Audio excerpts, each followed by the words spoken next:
Hi there guys, welcome back to the channel. We are Moscow Connect, although today we're not in Moscow. Today we've got something a bit special for you. We're in Vladimir, outside of Moscow, about 2 hours outside of Moscow in fact, and we've got something quite special lined up. Well, let's just wait and see who we have with us here in Vladimir, Russia. Sam. Oh, how's it going? Fancy meeting I you can't here, believe Sam. this. This is incredible. Wow. What are you doing? What are you doing in this town? No idea. We just I found bet this you've come strange... to look at the amazing views. Probably, yes. It's absolutely amazing. Look at the views we've got here. So what are we looking at here, Sam? So we're looking at a very old bridge that crosses a very dirty river. Shouldn't be saying these things, should I? We're looking at this amazing bridge over the beautiful river Klyauzma, and this over here is actually some sort of exhibition centre next to it as well. I've never actually been in it before. And we've got the cathedral over there.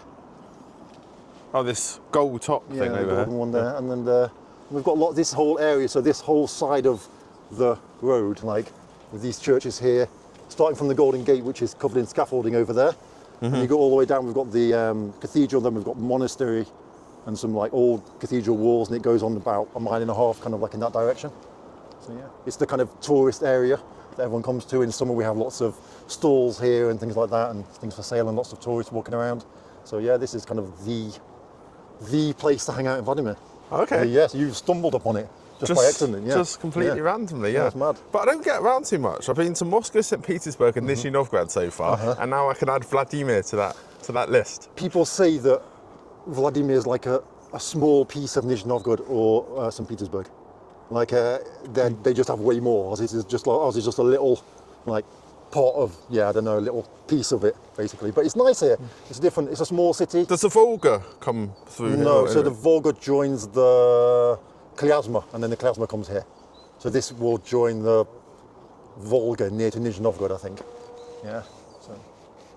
And how long have you been here now? 22 years. 22 years. 22 years. Yeah, this is like completely home for me now. It's like I don't even really feel as if I'm like. And have you lived anywhere else in Russia? No, I've been to lots of different places, but I've never kind of lived there. I've moved here because I've got foreign mates. I've got Russian mates that live in Nottingham, where I'm from, and they are from here. So that was your first introduction to Russia? So they brought me here for summer to like mess around basically and just go out and go get drunk basically, and have fun. Oh, I remember something really interesting. Maria Butina, I saw an interview, and she said her favourite church is in Vladimir. Oh, okay. Yeah, it's like which one? It's about it's called what's it called? It's called Pokrov na Nil. It's about Nanili. It's like about 5 miles in that direction.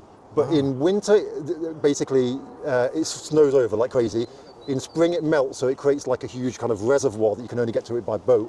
Yeah. And then in summer, you can walk to it back and forth. Day on the sun, you're going to show us an English pub? Yeah, we'll walk around a bit. I'll show you an English pub.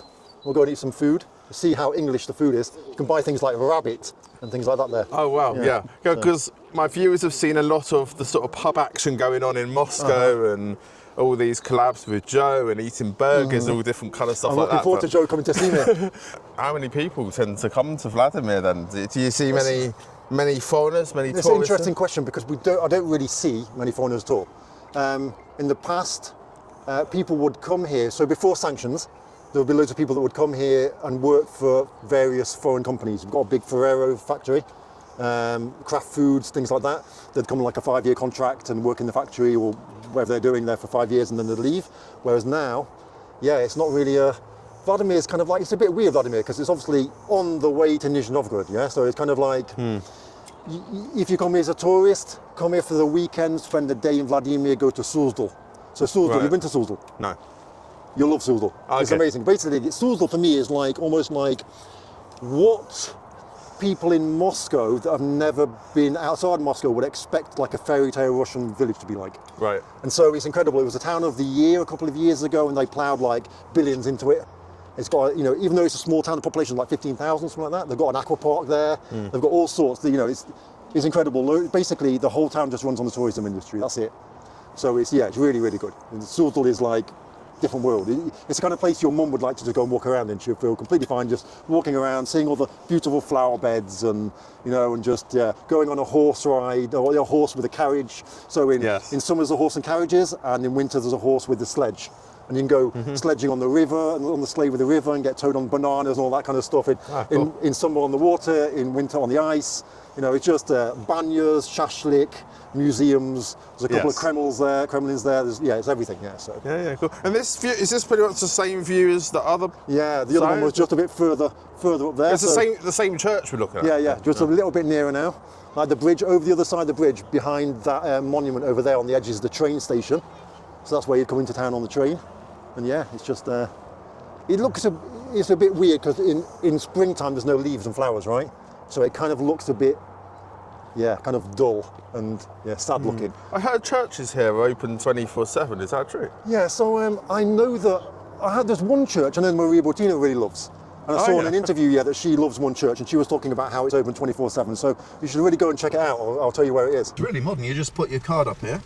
And the gate tells you how much it's got. There's ticketless. It's got number plate recognition. Amazing. It's better than Moscow. Better than Moscow. Yeah. You hear that, guys? Vladimir. Technology. Right, so here's Sam's famous Porsche Cayenne.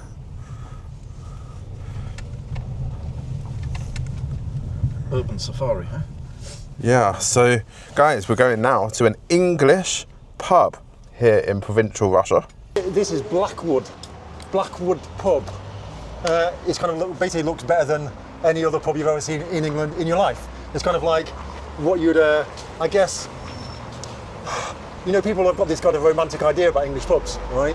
Yeah. About what pub culture is all about and kind of stuff, and so they built this thing, and it's obviously way better than an English pub would be. And is it authentic? I mean, with the menu, can you get so you can get things fish like and chips rabbit and things like that. That kind of like pheasant, kind of things. It's very kind of it's expensive for Vladimir as well. Not really expensive compared to Moscow. It's cheap. But it's cheap compared to Moscow. Okay. But it's kind of like expensive for Vladimir. So I don't really actually even come here much, to be fair. Not that I'm broke. I am broke. YouTubers, send me money. Money, guys, send me money. But yeah. Okay. We'll see. Well, it's got loads of different places you'll see inside. It's got like a summer garden here, I think, and then it's got like a winter garden, and it's got lots of different layers. Yeah, so you'll see. Oh, cool. Yeah. Well, let's check it out and see what's on the menu.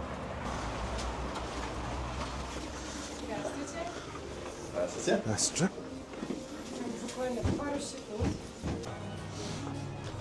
So I bought this for my friend for New Year. I found it online. Yeah, I found the Jägermeister fridge, and I bought him it. For a gift for his New Year. Yeah, he was well pleased. Basically, loves everything Jägermeister. Okay. So I'm just on Avito looking for typing Jägermeister, and anything I can find Jägermeister. Yeah, it's pretty cool. Cool. Yeah, it's very. It's almost like they've been looking for extra things to just put around, right? Random things. I actually bought this hat for somebody as well. That's so crazy. Yeah. I love making crazy gifts. That's my thing. I can't just give someone a bottle of tequila. I've got to give them a whole Mexican outfit to go with it. It looks like they're replacing our menus now with English menus. Breaking the law.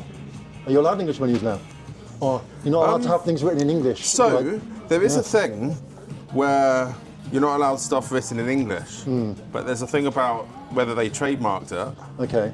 And also they're allowed the Russian and the English, but the Russian has to come first. Oh, okay, interesting. Do you know about the Bridge Awards? So I even heard about it here. Somebody said to me here, like a local guy, said, "You know about the Bridge Awards?" I'm like, "What?" I'm shocked how much it's got out already. But We're proving that foreigners can make it.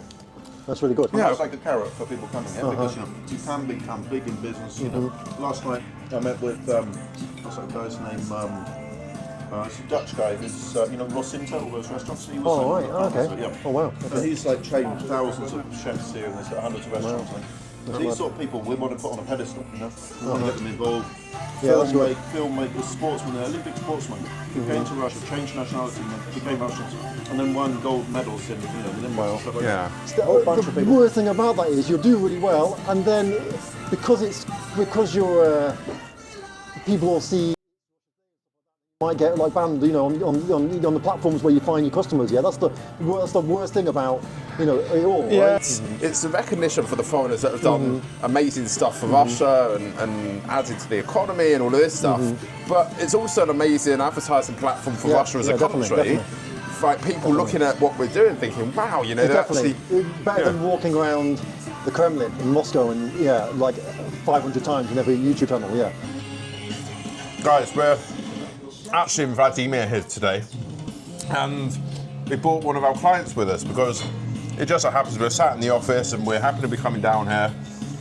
Graham here is looking to purchase a property potentially in Russia and moving here on the 702 decree, so we thought, why not come with us? You know, we had the space. Why not? Graham's actually been here for 2 days now. It's your, second, third day? No, we flew over Friday, got here Saturday, so we've been here since Saturday, really. Since Saturday, yeah. And how are you finding Russia so far? I love it. I absolutely love it. I can't find anything bad about it so far, and I'm not looking to. I don't think I will. Despite what the media says in the UK, it's nothing like. It far exceeds anything I ever expected. And it's your second time in Russia now, right? So you've been to St. time. Pete before? We were St. Peter. We flew over in November for my partner's 60th. We had a week in St. Petersburg and a week in Moscow. 3 days of being in St. Petersburg, and I didn't want to go home. And how does it compare to life in the UK then so far? You know, when you're sort of comparing Russia to the UK? There is no comparison. Because you sit here in Moscow and you look at the UK, and the UK is nothing. Russia is years ahead of the UK, 20 years by a measured mile. Everything the media portrays about Russia, it's old Soviet Russia, it's old this, it's old that. It's technically advanced. It's building. I'm in construction, and the way the Russians build and the speed they build, there's nothing in the UK that can compare to it. No, it's incredible. That we went out to the can't remember the name of it, but it was a Soviet memorial cathedral just outside Moscow. Oh yes, and the place is absolutely awesome. You stand there and you, wow. And I couldn't believe that it took them 2 years to build this cathedral. In the UK, we couldn't do it in 20 years. And I'm in construction, and there's no comparison. I would much rather be here, which is why I'm here this time, to do something about it. I would rather be here than I would be in the UK. The way the UK is, it's shot. I bet you didn't think you'll be sitting here in an English-style pub in provincial Russia. I didn't think I'd be doing a lot of things that I have been doing in Russia, and I can't wait to get here. And 20 years I've been in the military, and I never once ever thought that I would say that, because of the way that you are indoctrinated against Russia. And I would say to the people, and before you knock it, come and have a look. Because, well, that's it, isn't it? Most people just look at the news and this propaganda in the West, and they haven't even been to Russia before. So how can you say that somewhere is crap if you haven't actually visited the place that you're slated? You can't. I'm a traveller. I've done the US. I've done all of Eastern Europe and places like that, and I find them places, although they might be older, they're not as big. They outweigh. The UK builds itself up so much, and when you look at it on face value, the UK's nothing. We're being invaded by migrants, absolutely invaded. We have a woke government, weak leadership. The people are constantly under the boot. They're being downtrodden. Bosses in companies, or certainly in construction, haven't got a clue. and you feel like you're being oppressed all the time. And this is the only place so far, really, that I actually feel free. I come here and I've got a weight off my shoulders, and I don't even live here yet. Well, that's it. You know, and people say that, you know, you can't be free here, and, you know, the media is controlled and people are suppressed. But actually, no. You know, there's certain things that you don't want to do here, like wave around LGBT flags in the middle of Red Square. But why would you want to do that? You know, at the end of the day, like, you know, I personally feel freer here than I ever did in the UK, and most people that move here think a similar way, that actually it's a freer place. You can be who you want here, you can do what you want. You know, it's a Russian dream, you know. I haven't moved here yet, or me and my partner haven't moved here yet, but I feel the same. You can. There is no pressure, but also for me personally, there is no woke. There is no transgender. You're not having these people ramming stuff down your throat or taking control. I'm old school, born in the 60s. And at 60s, the law had control. There's none of that in the UK.